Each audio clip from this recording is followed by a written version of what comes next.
ایک دفعہ انگلی کے اشارے سے ابو لہب نے کہا تھا نبی پاک کو آپ کا ہاتھ ٹوٹ جائے، اللہ نے فرمایا تبت یدا ابی لہب و تب، تو کہتا ہے میرے نبی کا ہاتھ ٹوٹ جائے تیرے دونوں ٹوٹ جائیں گے۔ اور سنو ابو لہب کا حال کیا ہو۔ ابو لہب کا معنی ہے ابو لہب شولوں کا باپ، لہب شولوں والا۔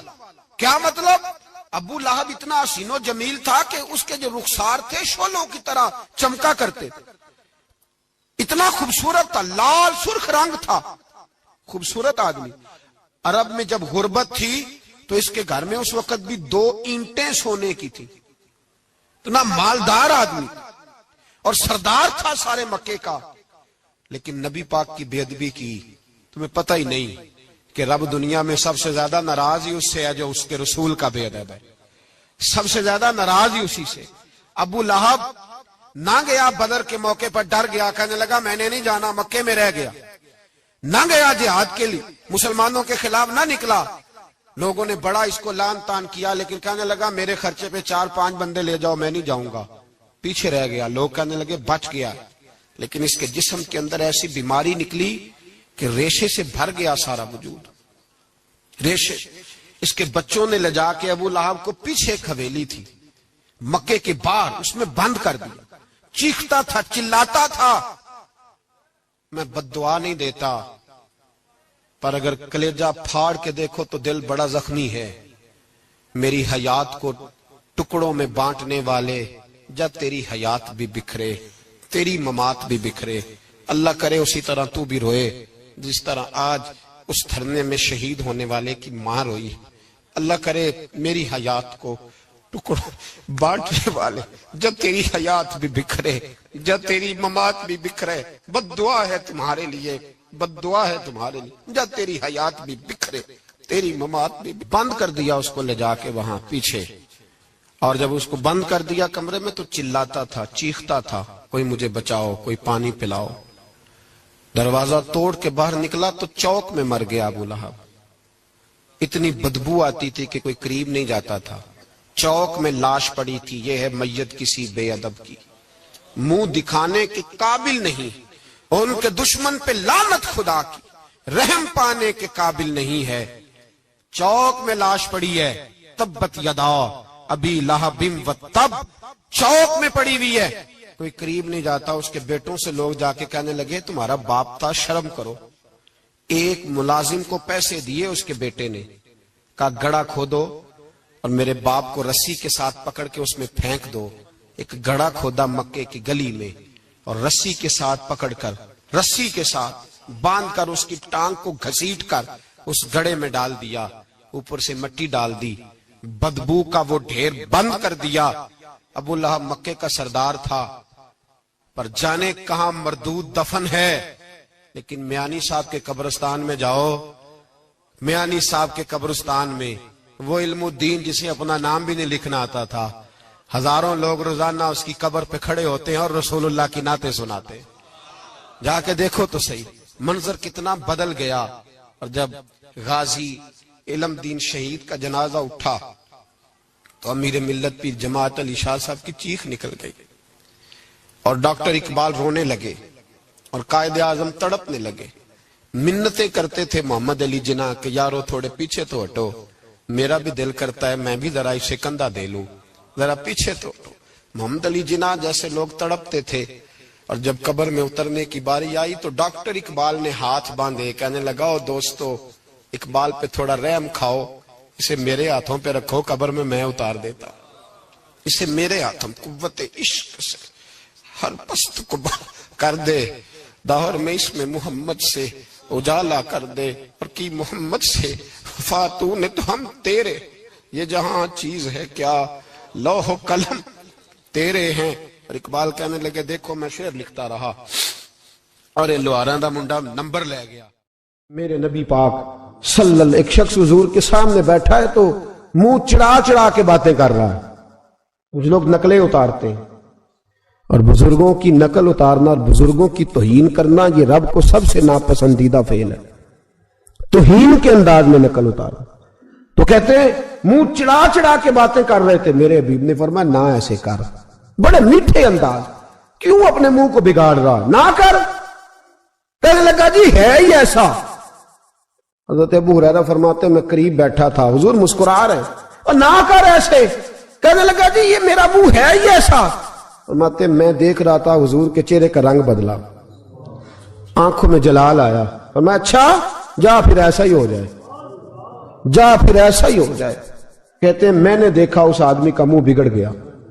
حضرت ابو ہریرہ فرماتے ہیں وہ رویا کرتا تھا مدینے کی گلیوں میں اور کہتا تھا کوئی مجھے معافی لے دو، لیکن گرا جو ان کی نگاہ سے وہ سنبھل نہیں سکتا، گرا جو ان کی نگاہ سے کبھی سنبھل نہیں سکتا۔ کوئی ایسا کام نہ کرے، کوئی ایسا کام نہ کرے، کوئی بھی، جس سے حدیث صحیح میں موجود ہے بنی اسرائیل کے ایک شخص نے اپنی ماں سے بد دعا لی تھی اور عابد زاہد تھا، لیکن ماں کا نافرمان تھا، تو اماں نے کہا جا مرنے سے پہلے تو آزمائش میں مبتلا ہو جائے۔ رب کی خفیہ تدبیر سے ڈرنا چاہیے۔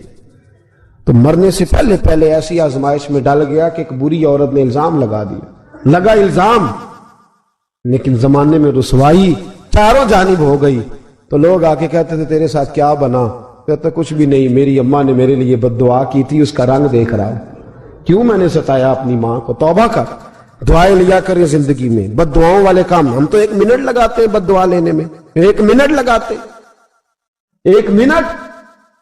ایک میں بزرگوں کا پڑھ رہا تھا ایک دفعہ اخبار میں، تو ان کی آنکھیں کالی ہو گئی، اندر سے کالی ہو گئی، تو بیچارے نابینا ہو گئے۔ کسی نے ان سے کہا کہ ہوا کیا؟ تو کہنے لگے ایک شرارتی لڑکے نے میرے آگے کھڑے ہو کے 2-3 دفعہ ریس دی تو دھواں میرے منہ پہ پڑا، تو آنکھوں کے اندر گھس گیا ہے، بڑے علاج کرائے، لیکن اس کی شرارت تھی نا۔ تو وہ کہتے ہیں میں تو یہی کہتا ہوں کہ اللہ کرے تجھے بھی کبھی یہ معاملہ ہو، تجھے پتا چلے۔ ہم نہیں، باز ہی نہیں آتے، ہم کسی کو تکلیف دینے کا کوئی موقع ہاتھ سے جانے نہیں دیتے۔ میرے عزیزو یاد رکھو، ڈھونڈا کرو کہاں کہاں کس کس کو ستا بیٹھے، کس کس کی توہین کر بیٹھے، کہاں کہاں ہم نے لوگوں کے بد دعائیں اکٹھی کی ہیں۔ بد دعائیں پیچھا کرتی ہیں، جس طرح دعا پیچھا کرتی ہے بد دعا بھی پیچھا کرتی ہے، وہ پیچھے پیچھے چلتی ہے، وہ تاڑتی ہے۔ عتبہ نے میرے رسول پاک صلی اللہ علیہ وسلم کی بے ادبی کی، حضور علیہ السلام کے چہرہ انور پر اس نے معاذ اللہ ثم معاذ اللہ تھوکنے کی ناپاک جسارت کی۔ میرے حبیب نے دعا فرمائی یا اللہ اللہم سلط علیہ کلب، اللہ اس پر درندہ مسلط کر دے۔ ابو لہب کا بیٹا تھا، رات کو جب سوتا تھا تو ابو لہب 2-4 بندوں کو معاوضہ دے کے کھڑا کرتا تھا کہ نیزے لے کے کھڑے ہو جاؤ، میرے بیٹے کے قریب کوئی نہ آئے۔ توجہ ہے آپ کی؟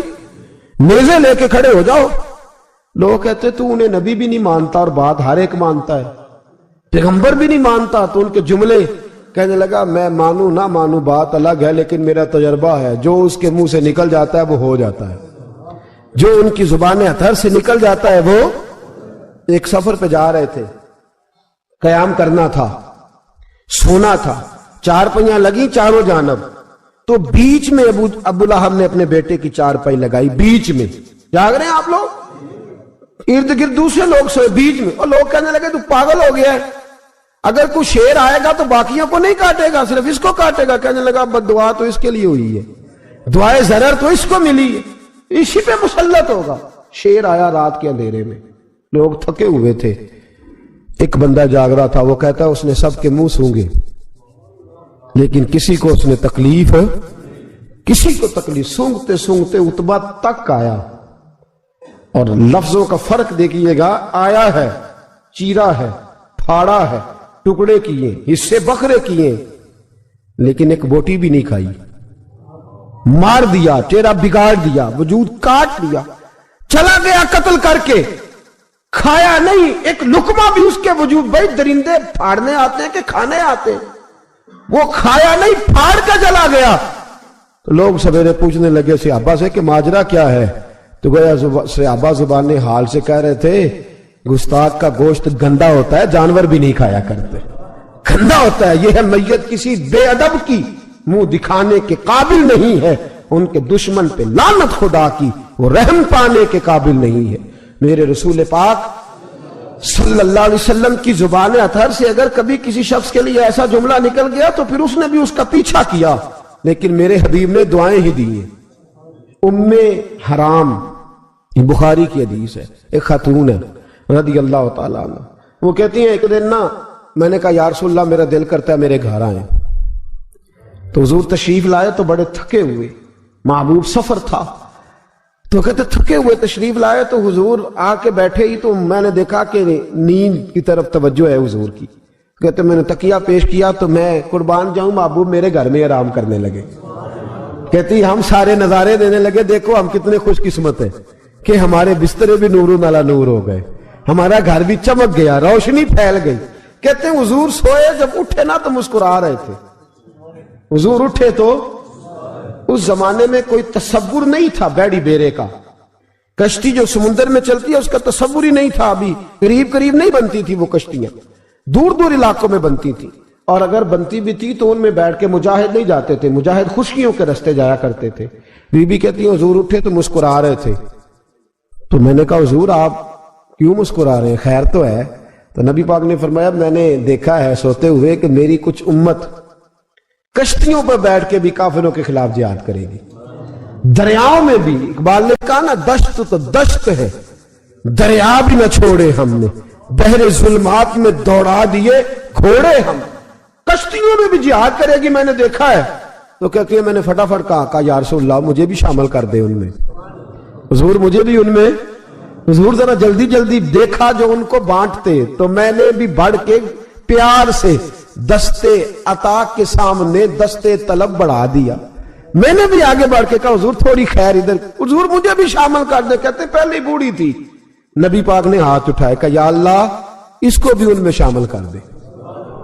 اب فرماتے ہیں سرکار کا وصال ہوا، کوئی جہاد نہیں ہوا سمندر والا، حضرت ابو بکر کے زمانے میں کوئی جہاد نہیں ہوا سمندر والا۔ مجھے لوگ کہتے تو نے مرنا کب ہے، میں نے کہا جب تک کشتی والا جہاد نہیں ہو جاتا، جب تک کشتی والا جو دن کو کہہ دیا دن ہے تو دن نکل آیا، جو شب کو کہہ دیا شب ہے تو رات ہو کے رہی۔ خدا نے ان کی زبان کو وہ اختیار دیا جو نکلی منہ سے ان کے وہ بات ہو کے رہی۔ فرمایا جب تک کشتی والا جہاد نہیں ہوتا میں نے مرنا۔ تو پھر بابے کو کہنے دو نا عرش فرشتے بانگا ملیاں مکے پہ گئی شور، اور بلے شاہ ایسا نہیں مرنا، گالی بکی بلے شاہ ایسا نہیں مرنا ہے، مر گیا ہی کوئی اور تبارت شاہ کدو مر دے جنہ کیتیاں نیک کمائیاں نے، بات ہی ختم کر دی، او کدو مر دے جنہ کیتیاں نیک کمائیاں نے۔ حضرت سلطان باہو رحمت اللہ علیہ فرماتے ہیں کامل پیر انہاں دے باہو قبر جنہ دی جیوے، فرمایا میں نہیں مرتی۔ حضرت اسرائیل نہیں آتے وہ چھو کے گزرے گئے، کہتے بہنیں بھی چلی گئیں، بھائی بھی چلے گئے، خامد بھی چلا گیا، بچے بھی کئی گئے، اور میں اسی حالت میں۔ حضرت ابو بکر صدیق کا وصال ہوا، حضرت عمر کا وصال ہوا، حضرت عثمان کا، گن رہے ہیں آپ لوگ، حضرت ابو بکر کے 2.25 سال، حضرت سیدنا عمر فاروق کے کم و بیش 10 سال، حضرت عثمان غنی کے تقریباً 11.5 سال، کتنا عرصہ ہو گیا؟ کہتی ہیں کوئی، پھر حضرت علی کے 4.5 سال۔ بی بی کہتی ہے میں ترو تازہ تندرست کی تندرست لوگ پہتے ہو، بی بی تیرے ساتھ والے سارے چلے گئے، تو کب جائے گی؟ تو میں کہتی ساڑھے نبی دی زبان، ساڑھے نبی دی زبان، ساڑھے واسطے قرآن، میں کیسے جاؤں، ابھی جہاد ہی نہیں ہوا۔ کہتے ہیں خلفائے راشدین نے پردہ کیا، حضرت امیر معاویہ کا دور آیا، اور حضرت امیر معاویہ نے قسطنطنیہ کے لیے جب مجاہد بھیجے تو سمندر کا رستہ تھا، کہتی ہیں جب سواریاں جانے لگی تو کہنے لگے کچھ بیویوں کی بھی ضرورت ہے کھانا پکانے کے لیے، کہتی ہے میں ہاتھ بھی کھڑا کرتی رہی، درود بھی پڑھتی رہی، اور محمد کی صداقت پر شکر بھی ادا کرتی رہی۔ کہتے ہیں میں نے ہاتھ کھڑا کیا تو مجھے کچھ لوگ کہنے لگے بی بی تو سلیکٹ ہو جائے گی، تو بوڑھی ہے۔ تو کہتی ہے میں نے کہا سلیکٹ ہو کیا جاؤں گی، مجھے جانے والے سلیکٹ کر کے گئے ہیں، مجھے سلیکٹ کیا گیا ہے، جنہوں نے ظاہری پردہ کیا ہے نا سلیکٹ مجھے، حضور نے دعا کر دی تھی تو نبی پاک کی دعا۔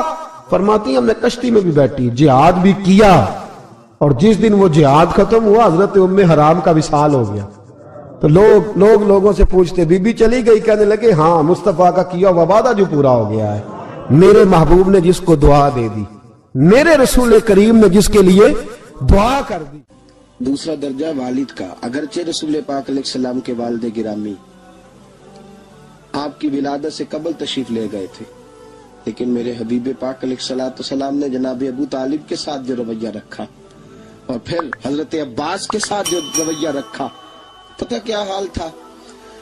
جب رسول پاک علیہ السلام فرماتے ہیں غربت تھی تو مجھے جناب ابو طالب نے پالا، ان کی زوجہ حضرت فاطمہ بنت اسد رضی اللہ تعالیٰ عنہ جو جناب علی المرتضیٰ کی والدہ ہے، فرماتے ہیں کہ انہوں نے میری بڑی خدمت کی، مجھے گھر میں رکھا، پیار سے رکھا۔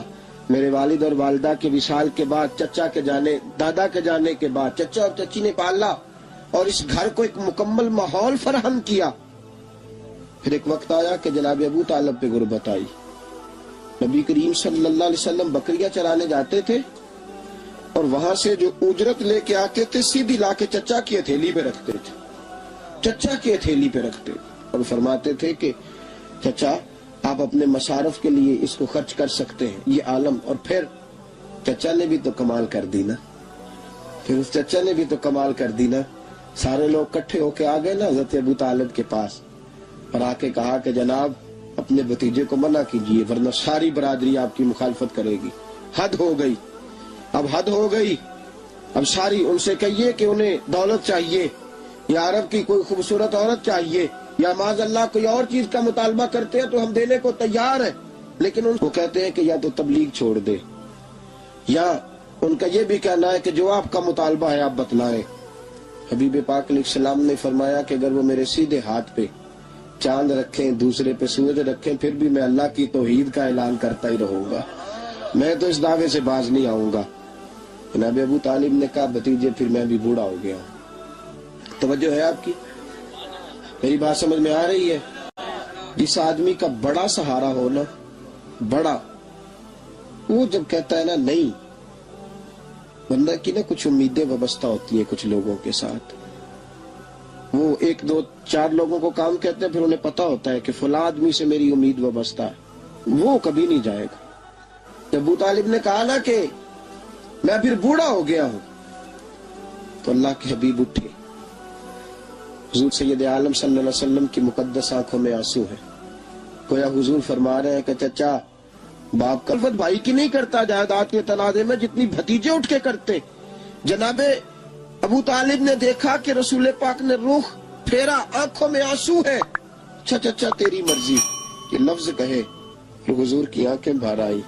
جناب ابو طالب بوڑھے آدمی تھے، اٹھے، پیچھے دوڑے، حضور کو کندھے سے پکڑا، کھینچ کے رخ اپنی طرف کیا، سینے سے لگایا اور کہا بھتیجے جا، جو تیرے دل میں آتا ہے کر، خوشی ہو یا غم ہو، کوئی ساتھ دے نہ دے، تیرا چاچا ہمیشہ تیرا ساتھ دیتا رہے گا، جا تجھے اجازت ہے، جو تیرے دل میں ہے۔ میرے دوستو، بحیثیت ایک سربراہ خاندان کے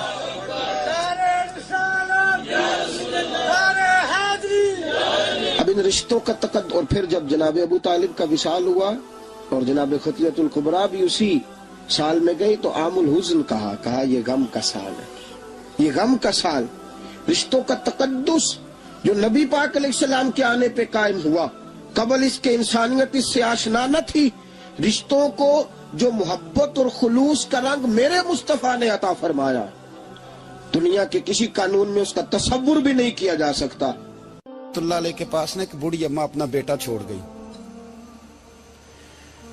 تو حضرت صاحب نے کو 2 4 5 مہینے رکھا، تو بعد میں اس کی اماں کو بلا کے کہا کہ تو بیوہ ہے، بیٹا تیرا یتیم ہے، میں نہیں چاہتا کہ اس کا وقت ضائع ہو، یہ پڑھنے والا کوئی نہیں، سارے نہیں بھائی پڑھنے والے ہوتے، اب یہاں علماء بیٹھے ہیں، میں بے ادب بھی نہ ہو جاؤں، کچھ پورے 8 سال لگا کے بھی آ جاتے ہیں، سند بھی ان کے پاس ہوتی ہے، ناراض نہ ہو جانا، یہ تو سب اچھے لوگ ہیں، سند ہوتی ہے پر پتہ پوتا کوئی نہیں ہوتا، یہ اعلیٰ حضرت نے لکھی ہے بات، سند ہوتی ہے، پوری ڈگری ہوتی ہے، اس پہ کئی لوگوں کے سائن بھی ہوتے ہیں۔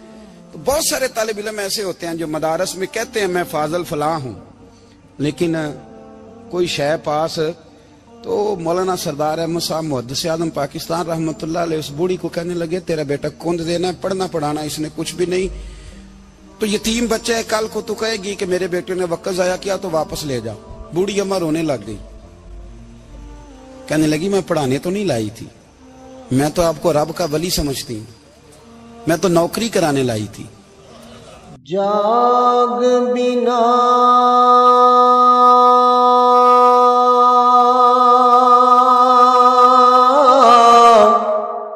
دودھ جمد نہیں باہو،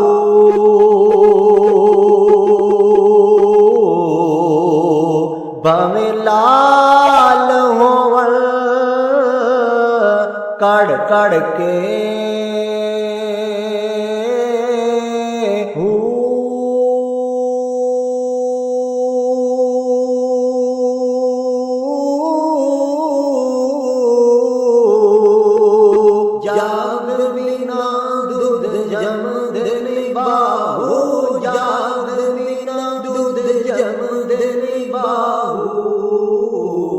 بھاویں لال ہون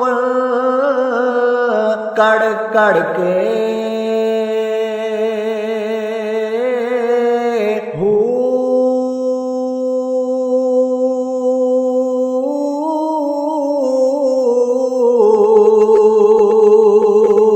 کوڑے کھو کدے میٹھے نہیں ہوندے،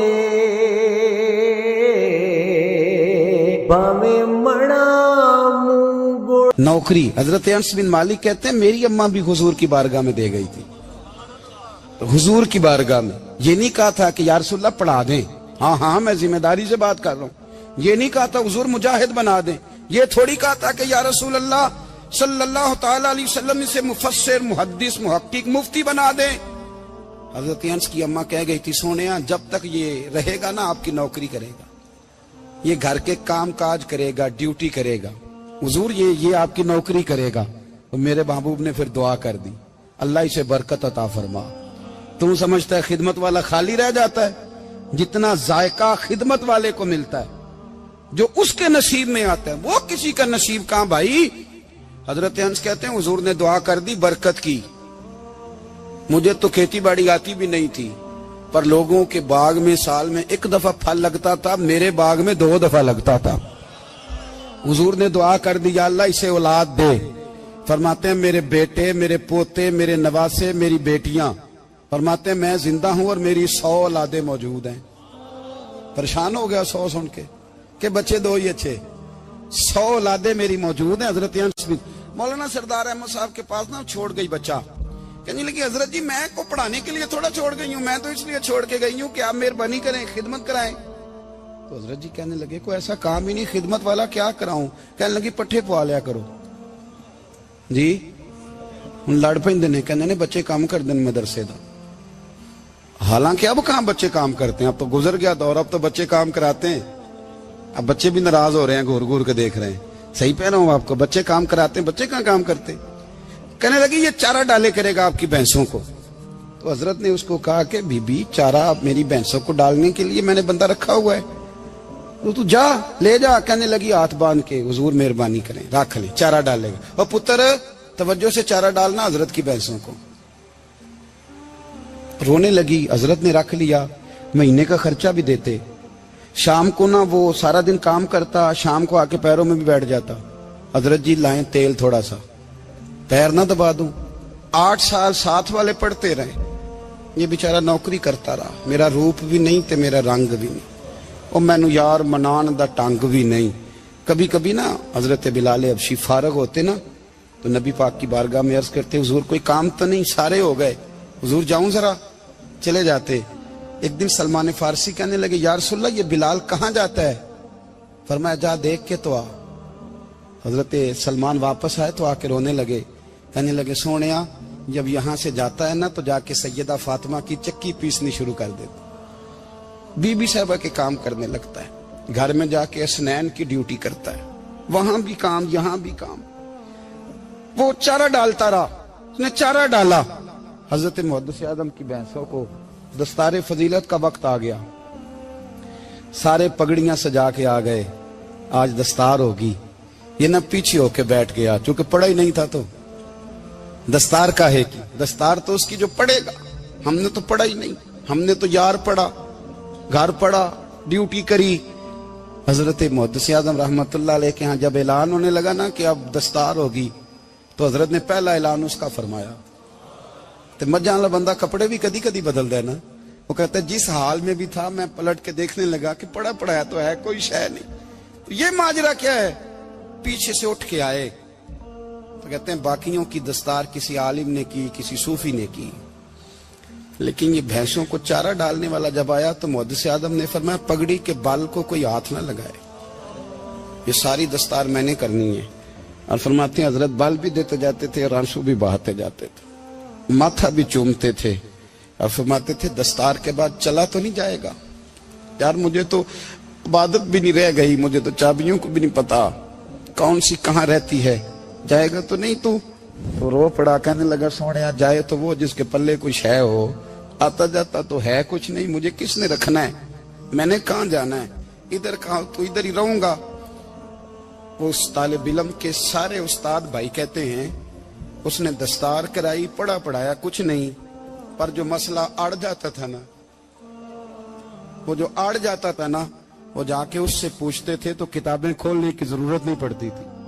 حضرت ام سلمہ رضی اللہ تعالیٰ عنہ کہتی ہے میں نے عرض کی یا رسول اللہ صلی اللہ علیہ وسلم میری بچی بڑی بیمار ہے, تو مجھے کسی نے کہا ہے یہ تھوڑی سی نشے والی چیز ہے, یہ بنا کے تیار کر کے دو صحیح ہو جائے گی.